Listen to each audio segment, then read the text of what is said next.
intrude upon humanity, you would somehow camouflage yourself to make it look like you were more natural. But because they're aliens, because they don't entirely understand humanity, they don't always get it quite right. They stuff things up. So there was also a bunch of files that were released under, it was called Alleged Unauthorized Helicopter Flights in Derbyshire and Cheshire. This, of course, goes back to the UK. This file claimed that strange helicopters were observed on a number of occasions over a period of 2 weeks. They appeared to be practicing landings near quarries and explosive stores in Derbyshire countryside. And I'm like, Explosive stores? Explosive stores. What is an explosive store? It's like military bases that have ammunitions. Oh, okay, right. And right now, right, there's that base in New Jersey where you've got munition stores. Yeah, did you see that? They're appearing over. Did you see that other video from New Jersey? I was just looking for it on X. And I found it here. It was posted by I haven't seen Ronnie this one. Burnett. So this is the one I was talking about earlier where it just looks like a plane. It does look like a plane, yeah. But he's claiming it's not. You can see the wingtips, you can see the tail. But other people have commented and said this doesn't match any known aircraft. It doesn't make sense for those two lights to be underneath. The configuration and colors of the lights are all wrong. So what is it? Hiring for your small business? If you're not looking for professionals on LinkedIn, you're looking in the wrong place. That's like looking for your car keys in a fish tank. LinkedIn helps you hire professionals you can't find anywhere else, even those who aren't actively searching for a new job but might be open to the perfect role. In a given month, over 70% of LinkedIn users don't even visit other leading job sites. So start looking in the right place. With LinkedIn, you can hire professionals like a professional. Post your free job on linkedin.com/achieve today. You might not consider yourself a tech expert, but that doesn't mean you can't protect yourself from online scammers with a little help from McAfee Total Protection. Whether it's a fake missed delivery text or an urgent bank alert, these scams can look incredibly convincing. That's where McAfee Total Protection steps in. So go ahead, manage your finances and shop online. McAfee will help keep your device's privacy and identity safer. Visit McAfee.com/online protection today to get award-winning online protection for just $39.99 your first year. That's McAfee.com/online protection. Cancel anytime. Terms apply. That's why I think this is fitting in. It's more consistent with the high strangeness associated with this activity. One of his hypotheses is that non-human intelligence is exponentially increasing their presence, mimicking human vehicles. Yeah, I mean, but this is the thing. It's saying that it's suddenly doing this, but it's been doing it over and over and over throughout history. Going back to the report from the UK, there was an officer who prepared the file. He'd apparently spoken to a helicopter pilot with the Royal Air Force who had extended experience of night flying. In his opinion, he said it would be extremely dangerous to fly in that area because of the nature of the terrain and also because of the number of overhead pylons in the area. And yet they were doing it. Well, let's consider his first three hypotheses again. Number one, the US is testing new exotic drones that are causing panic in the population. But why again? But probably not true, right? That doesn't really fit. You've got Groom Lake. Yeah. You've got all these locations where you could test this stuff. Why would you do it over New Jersey? It doesn't make sense. Number two, private companies cracked how to build exotic drones and are defying the law flying these machines. Again, that kind of fits a little bit into the first one as well. If you've got a private company that is producing these things, they would have their own areas where they can test fly them. Yeah. Number three, which I think is actually the most likely scenario with these reports, US adversaries are daring to play deterrence games with almighty drones that cannot be stopped. Maybe, I'm not sure how plausible that is, but that's a potentiality. One thing. What if there's a speaker on it that's just going, "Fuck you, China number one, China number one"? I mean, and maybe that's what this is. Maybe, look, I know that for the sake of the show, we're diving into more of the high strangeness elements, but maybe that's what this is. Like, it's attracting so much attention, and then right at the last moment, it will be some announcement by a foreign adversary that, hey, look how deep we can get into you, how close we can get to you, and how dangerous it is. And it would be an incredible embarrassment for the United States, and maybe that's what this is all about, like to see how far they can go before they announce it. But then that would create the potential for, I mean, I know we've already got a lot of wars going on, but that could escalate war to a level that could push us into World War III potentially. So I don't know if that's the case either. I think there's something else, and we have to look into the history to see what's going on. But it's also like the phenomenon, whatever it is, and whether or not it is humans or something that's non-human, they seem to know, right? They seem to know. So going back to the UK and the reports from Derbyshire, apparently when that was all going on, The military actually held secret meetings to decide upon a plan of action to combat these potentially dangerous night flights. A decision was made to have fighter jets on standby so they could actively pursue these mysterious craft with the hopes of forcing them to land. Almost immediately following this decision, sightings of strange black helicopters suddenly stopped. It's done. So hang on a second. How is it that in the upper echelons of command, where they're making these top secret decisions about what they're going to do, that somehow the phenomenon knows to stop instantaneously, almost instantaneously? It's just, it boggles the mind as to what could be occurring. Then Nick also points out that you've got, the state of Nevada, there was reports back then of unmarked black helicopters spraying unknown substances over certain locations associated with previous UFO activity. Ultimately, some cattle ranchers had said that it resulted in the death of their animals. Why is this connected? Is this isolated? Why is this stuff going on? But with these reports, right, what grabbed my attention was the munition stores. Like, where have we heard weird phenomena showing up with munition stores? Mothman has been associated with this stuff. And I'm like, okay. Or did they have the dynamite factory? The TNT area. TNT, yeah. The TNT area, which was used for manufacturing dynamite and other explosives back in the Second World War. I believe by that time that the activity was taking place, it had died down, wasn't being used anymore. But there is something very peculiar associated with that. And so coincidentally, I thought about this kind of activity, and there is an idea that was put forward it was just a fleeting kind of hub page article that I saw. But it ties in with something that I heard from Art Bell talking to Ken Gerhardt many, many years ago, about a decade ago. But it's UFOs in human form. Right? What? It's UFOs, unexplained flying objects that appear in human form. And it's almost like a transformer. No, as in they're humanoid, right? They're and I started thinking about I see this. what you mean. So it's an unidentified flying humanoid. Yeah, not exactly. a disc or anything. But not a disc, but they're showing up, right? I'm like, there's actually reports of this happening in Massachusetts.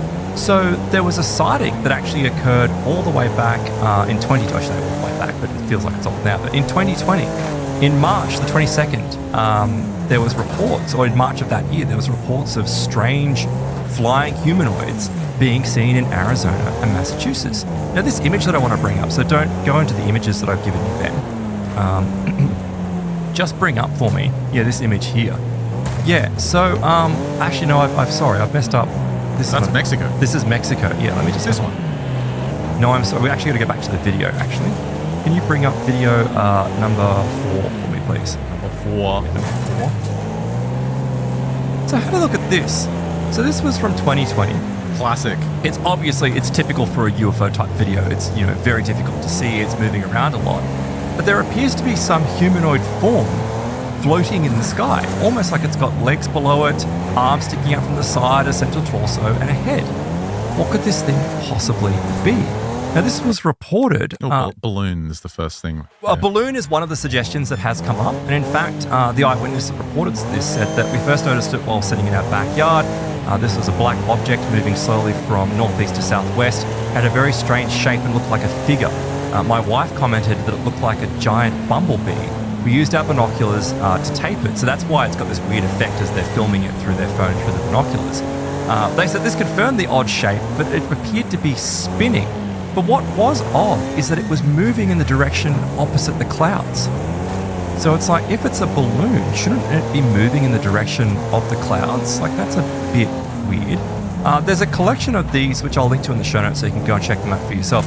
Obviously, you have to take these sorts of reports, with a grain of salt, because it's like, it could have been some weird balloon which has gotten away, and at that height, to the untrained eye, you can interpret it as anything. But this phenomenon has formed. These weird flying humanoids have formed, and that's why we have to go all the way back to the year 2000, where we've got the Salvador Gutierrez image. So if you just bring up that first image, Ben, from 2000. So let me just tell you about this. So apparently Salvador had been on a rooftop that evening for the purpose of sky watching for UFOs. So he's already out there kind of, preempting what he wants to see. But some people have suggested that that's actually part of it. It's like there's a consciousness attribute to it. But as he was watching, he said it got very, very weird. As he gazed up into the darkening sky, his attention was drawn to something very odd out there floating about. It seemed to be neither a bird, plane, nor a typical UFO, and he used his video camera to zoom in on the anomalous object. Upon zooming in, it became very evident that this was not a typical unidentified flying object, as it appeared to be a humanoid figure, inexplicably hovering in the air. There were no wings, no parachute, no obvious means of propulsion, and there was no way that this mysterious individual could have been keeping himself aloft, yet there he was, or there it was, suspended in midair. Apparently slowly spinning while holding its arms outstretched. And you can see that, yeah, it's almost like it's got a wingsuit of some kind, but it's not falling. It's just spinning there in the air. He said that he watched in awe until the figure moved off and out of sight behind a building. Its origin and destination are both unknown. Did you see this one that showed up from the UK? No, I haven't seen this one. That looks like a Concorde with a weird lighting configuration. Yeah, there was various angles of it, but that's the only one I could find at the moment. Is this one of the drones that's being recently reported in the UK? Yeah, supposedly, yeah. There's about 4 or 5 stills of it. You know, with something like that, I kind of go, is it possible that that's just an AI image, which is, you know, something that's possible these days? But, you know, if we do have eyewitness reports, which is why the reports coming out of, you know, CBS and Fox are good, because you do have, you know, eyewitnesses on the ground saying, no, I definitely saw this thing. I saw something very strange. But then, of course, you can go, okay, this is strange. Like, who knows what's going on? But there were more reports later that year from the Salvador report. You have other people witnessing similar things. There was a man who said he filmed a tall, dark humanoid object descend from the sky to disappear behind a hill near an active volcano. The strange flying man was filmed again, and the video was picked apart and debated as to its veracity. Many of people have said that it was real. But in October, there was a sighting that really stood out. It was made by an airline pilot and his co-pilot while preparing to land in Mexico City. The figure was described as a little flying man wearing what appeared to be a backpack and who matched the altitude and speed of the aircraft for some time before flying off. This is a notable sighting in that these were trained pilots who would have been familiar with aerial phenomena and not prone to making up wild tales. Did you have little goggles on? No, I did think of that, right? Yeah, and it's like, well, but pilots, you know, historically have been reluctant to make these sorts of reports because they don't want to be seen as being crazy. But look, it's around the time that this stuff is taking place. Then you have February of 2004, where Anna Sid and 2 other witnesses said that they saw some strange unearthly sight above Mexico City. They said they saw a strange object that at first seemed to be mechanical. It was a vibrating machine with a top, with something dangling underneath, but it appeared to be a large black humanoid shape. Once again, very similar to the previous reports. It's written here, to make matters more bizarre, was that a smaller object was seen to drift up from below and merge with the larger figure before the larger structure kind of revealed itself, and then the entire thing disappeared. But what they did see was a humanoid wearing a cloak or cape of some sort hovering in the sky. Again, these weird humanoids. And then we've got the next one. We've got the Horatio Roque image. This is from 2004. This is a still. If you can bring up the next image there, Ben. In 2004, yet another video of these things emerged. This shows a dark object with a humanoid form floating through the air at great speed while hunched over. This was the 2005 report. So that's 2004, you've got one of these reports. But then in 2005, the Horatio report came through. This appears to be a humanoid in a seated position, much like the 2004 report, atop some type of device over Mexico City. It's like, is it some weird, I don't know, like a scooter of some kind, a sky scooter? But what stands out with this is that this happened on a clear day in the afternoon where it could easily be seen from the ground. The witness and his sister said they saw a tall humanoid figure cruising along through the air, leering at them menacingly. In this case, how could you tell from that kind of distance? Well, but this is just poor. He's just leering at him. Well, this is just poor a shot, though, so who knows how close this thing came. But this figure apparently was perched atop some sort of gravity-defying vehicle that emitted a strange red glow with its legs dangling underneath. This became one of the most famous pieces of footage ever taken of the Mexico flying humanoids. So what's this one here? There's another one for you from the UK. It's most of these have got to be fake. Yeah. It's just flying triangle. No one else seems to care about it on the road. Well, I mean, if you're driving along in your car, what are you going to do? You're not going to just suddenly pull over, are you? Like, veer off the road violently. No, you're not going to do that. Like, you're just not going to do that at all. And of course, going back to 2004, you've got police officers reporting these things, encountering these strange kind of flying humanoid entities that are moving about. So there was one from the city of Monterey, and you've got a police officer in the early hours of January the 16th, 2004, had a violent encounter. Apparently, he was heading through a borough of Mexico City, this is the police officer, when he turned onto a quiet tree-lined street to see something large and black fall from a tree. But it began to levitate right before it hit the ground. The puzzled police officer drove his patrol car closer to see what it was, and he said that this dark shape was actually a flying humanoid entity that looked like a floating old woman, dressed all in black and with dark skin and eyes that were just sockets without eyelids. The horrifying apparition then suddenly flew to hover right above the vehicle where the stunned occupant was within. He said that he could see it better this time and noted that it was a hideous old woman that resembled a witch. He apparently annoyed it with the car's high beams, and this thing covered her face with a cloak and then flew into the vehicle's windshield before he put the car into reverse, speeding back. This thing flew off into the sky. What are these things? Like, what are people encountering? Is this some type of issue? Is this police officer having some type of psychotic episode? But why would you put your career at risk? But it's just interesting that he had this particular encounter that, while not in the sky, it was of a levitating humanoid that was around the time of all this other activity that was taking place. Some of these ones over the years have been shown to be balloons. Yeah, balloons. This one Michelin is Men balloons. Stormtrooper balloon. Yeah, all that kind of stuff. So that's definitely a possibility with this as well. Although I'd say the one of a weird levitating humanoid right in front of a police car is probably a little bit more unusual, and especially with the pilots as well. You would think that those pilots would, know how to recognize the difference between a balloon and some type of powered, albeit unknown craft. But this police officer was actually subsequently subjected to drug tests, psychiatric tests, even though no one believed him, but all of them turned up negative. He wasn't under the influence of anything. Other reports would actually filter in afterwards as well from the vicinity, with one witness by the name of Norma Hernandez claiming that just 2 weeks before his strange encounter, she'd been hanging laundry out when she saw the black form of a humanoid figure flying in the sky above. So a lot of strange activity that's going on here. But I thought, okay, let's go back to the strangeness that's associated with this. And there's actually the research of Ken Gerhardt that kind of reminded me, because Ken has published numerous books in the realm of cryptozoology, but he has one that actually focuses on encounters with flying humanoids. It's called Encounters with Flying Humanoids, Mothmen, Man-Birds, Gargoyles, and Other Winged Beasts. Now, he spoke to Art Bell all the way back in 2015 about some of these reports of what people are encountering and people are seeing. There does appear to be a long history of what you would call normal people that aren't crazy, that aren't inclined to make up stories, having encounters with these weird flying humanoids. And there seems to be a connection to it, because it's like, yeah, people see UFOs and strange craft, but sometimes they morph, sometimes they shapeshift. And is there a connection with the flying humanoids? Is this what people are seeing? It's all the same stuff. It's just changing and morphing itself to fit with what is current. And what's more current than drones?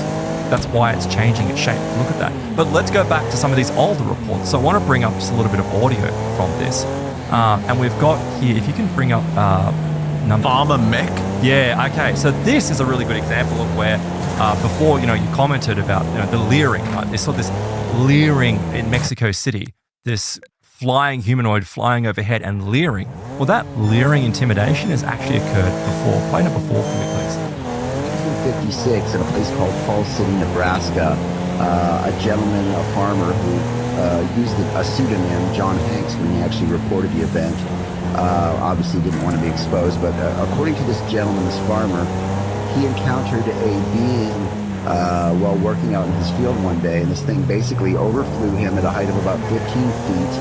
And the description is pretty chilling. He said that this figure had a human-like form, would have been about 9 feet tall. The wings were not actually, organic wings. They were mechanical, sort of silver mechanical wings with a row of lights going down them about 15 feet across. And this being, whatever it was operating these wings and flying with a control panel strapped to his chest. But the really chilling part was the description of the face. The face, he described the face as looking demonic, with these blue watery eyes and wrinkled, sort of leathery skin, and a scowling frown on his face. And as he watched this thing, it just sort of hovered over him ominously and then kind of took off. A scowling frown? Yeah, I mean, Frown? it's reminiscent of, stories of flying witches in the Middle Ages. Yes. But there's the technology aspect, and I love these stories where there's like a little joystick. Yeah.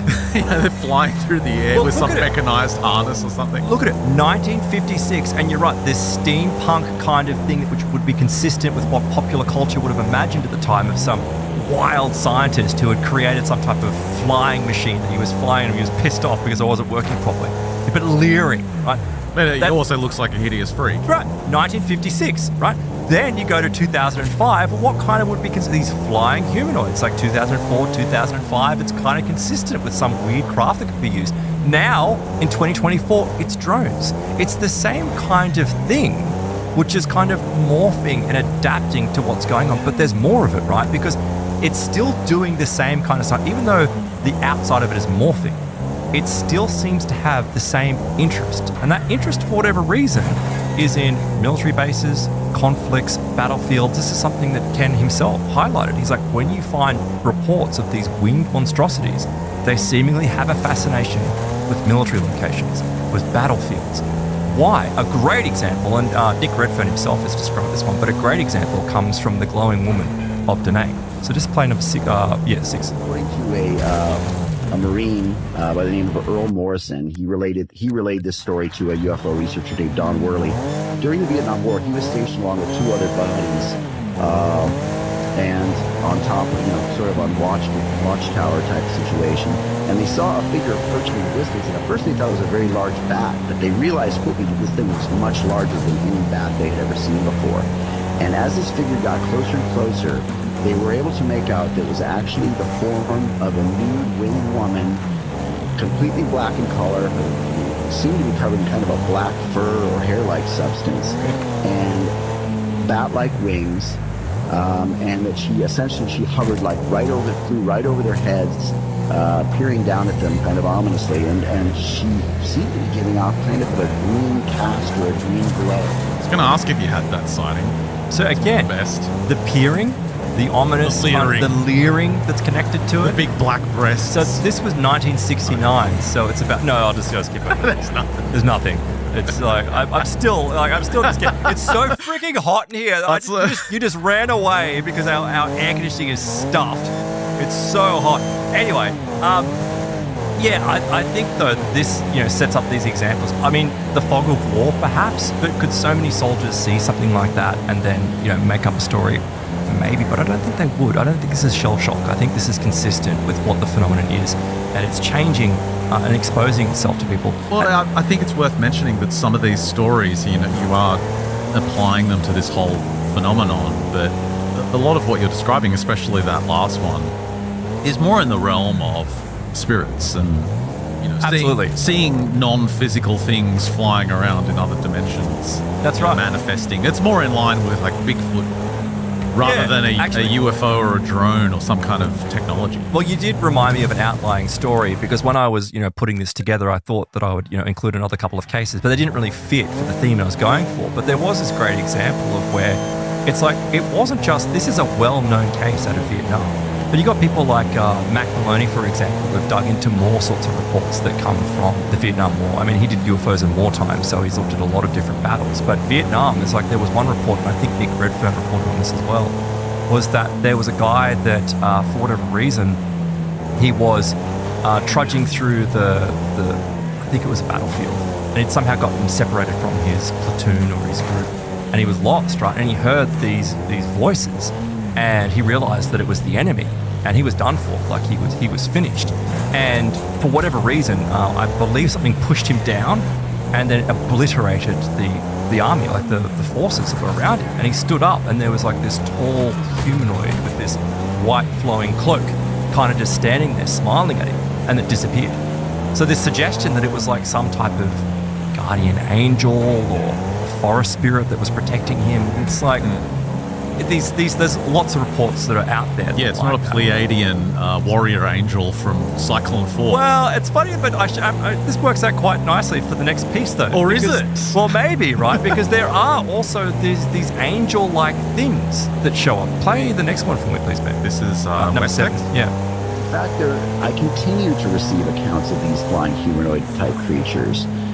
One of the most recent was a gentleman that lived out in West Texas. He got in touch with me. I interviewed this gentleman over the phone many times, and he comes off as extremely sincere and credible. And what he tells me is that he was out one night with his wife, kind of looking at the stars and an approaching storm system. And similar to the bird woman of Da Nang, they saw this figure approaching them. And when it got right over their heads, he said it was essentially a man-like creature with long flowing hair and giant black angelic wings.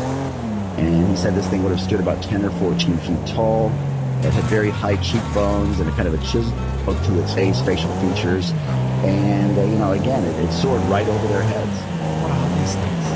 Yeah, and it ties back in, actually, funnily enough, to the story that I wasn't going to include. So it's like, I don't know.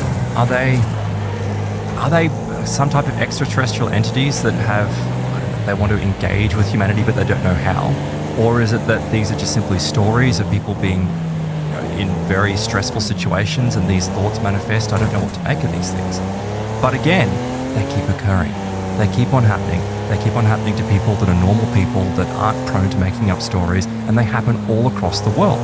And it's still occurring now. We go back to the drones now. It's like it's just a new iteration of what has been happening for such a long time. The last thing I want to actually include, though, from that discussion, I'll link to the full thing in the show notes at mysteriousniverse.org. But it's a great, a good old classic legendary Art Bell, is the contagion effect, which is also attached to this type of activity. There are many accounts of Mothman, Owlman, and other flying humanoid creatures chasing and terrorizing humans. So they do, in fact, seem to, for whatever reason, they want to terrify us. They want to frighten us. I guess if you want to characterize that as demonic, then that's fair. This reminds me of an interesting sighting, a case that occurred fairly recently in 2006, and this refers to the man-bat of Driggs Road, Wisconsin.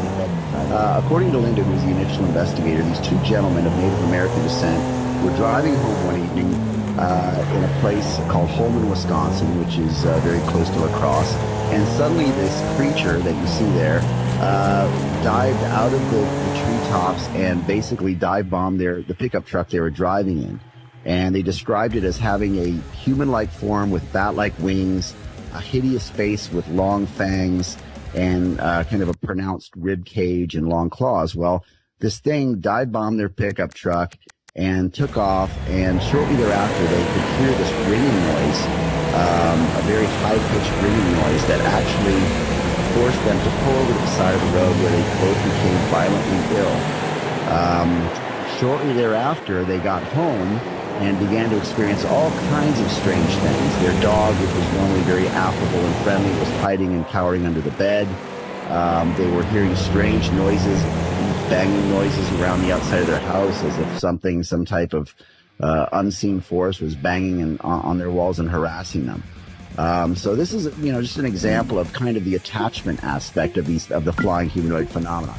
Yeah, so essentially they got tagged, right? This is probably more consistent with the hitchhiker effect that we've seen more recently with Skinwalker Ranch, where people go to investigate Skinwalker Ranch and they seemingly get something attached to them. They go home and it starts not only haunting their homes, but also their families and their colleagues, and it kind of snowballs into this strange activity. But again, this is something which is quite consistent. I was looking into some other reports, right? There's a bunch of reports that you've got these weird winged type creatures that seemingly encounter people. And when they have the encounter and the person is terrified, they go home. Guess what happens? They have poltergeist activity in their home. And most of the reports are very kind of banal by our standards, in the sense that it's just they'll hear a rapping or there'll be pools of water. But then in other circumstances, there are people that see UFOs. They get tagged by some beam of light or something. And also what will happen? Exactly the same thing. They go home, they have poltergeist activity in their home, weird shadows start appearing. It's the same phenomena that people are experiencing, but just in a different format. Well, the question is the new activity with these drones similar in any way to that. It appears to be, in the sense that what it always does, this is throughout the years, it deliberately brings attention to itself. It deliberately brings attention. It uses lights. It's always very verbose. It acts in such a strange way. It generates huge amounts of noise. And in doing so, it gets people looking at it. Whether or not it's flying humanoids that are glowing, drones that are flashing weird lights and making noise, it's all the same. Look at this angle from the one in New Jersey. Look how it turns. Look at that. Oh, that's weird. Oh, that's almost like turning on a dime. It's like a right angle turn. Then off it goes. Look at that, though, and the flashing of the lights. But yeah, you're right. Like the navigation lights are just. Is it just a plane, though? I mean, maybe that's one possible. But well, is it a plane? Can a plane turn at a right-hand turn? I can't. Planes? No. No, planes can't ride unless that's got to be if that's propeller driven. But you know what? I don't understand. How is it in the 20th? And I know I'm going to sound like every skeptic that comes out, right? Because everyone has a camera these days in their mobile phone. But how is it that in 2024, with the types of zoom lenses we have on even our the iPhones now, how is it no one's got a decent picture of But these are decent pictures. No, but how can you say that's not a decent picture? Because we're getting it as close as you could possibly expect. Well, but you and I are going, you just said, is that a plane? Yeah, but I think even if you zoomed right in at night, you would still be asking that question. Yeah, that's true. Yeah, it's bizarre. It's absolutely surreal. And but what it's doing, again, this is what they always do. And look at some of these images. Yeah, okay, so I see that they've applied some type of filter to that to see. Yeah, it does have a very plain kind of look. But it says there in the tweet or the X that it's not a plain light pattern. This is what FAA guidelines. This is what people have been arguing. That yes, it has the lights where you would expect a plane to have lights. You can see wings, you can see a tail, you can see everything a plane should have. But it's not the spec. It's not something that's following aviation guidelines. It's from somewhere else, which is where the weirdness comes in. That's where the questions come in. And the loud noise, but also right, even drones, if they're fueled by gas, for example. I mean, surely they can't be electric because how even with a 6 foot. A 6 foot wingspan on that, the battery must be huge, and batteries are heavy. So it comes back to the question: if it's from another adversarial nation, an adversarial state, have they cracked? Why does it need to be so big? Exactly. And the question of why is it so conspicuous? It doesn't make any sense. Because this is what the phenomena does, and a really great example. And I go back to Ken Gerhard's work as well, because he's like, look. This kind of phenomenon, like let's take a look at Spring Heel Jack. Spring Heel Jack, even though it's like this old tropey kind of story, but it really grabs the attention. So Spring Heel Jack first was encountered in October of 1837. So it's an old report. He attacked a young woman named Mary Stevens at a place called Clacton Common in South London. He allegedly ripped at her clothes and kissed her face before her cries of help caused him to flee the scene. The following day, Jack leapt in front of a horse-drawn carriage, causing a crash, injuring the driver.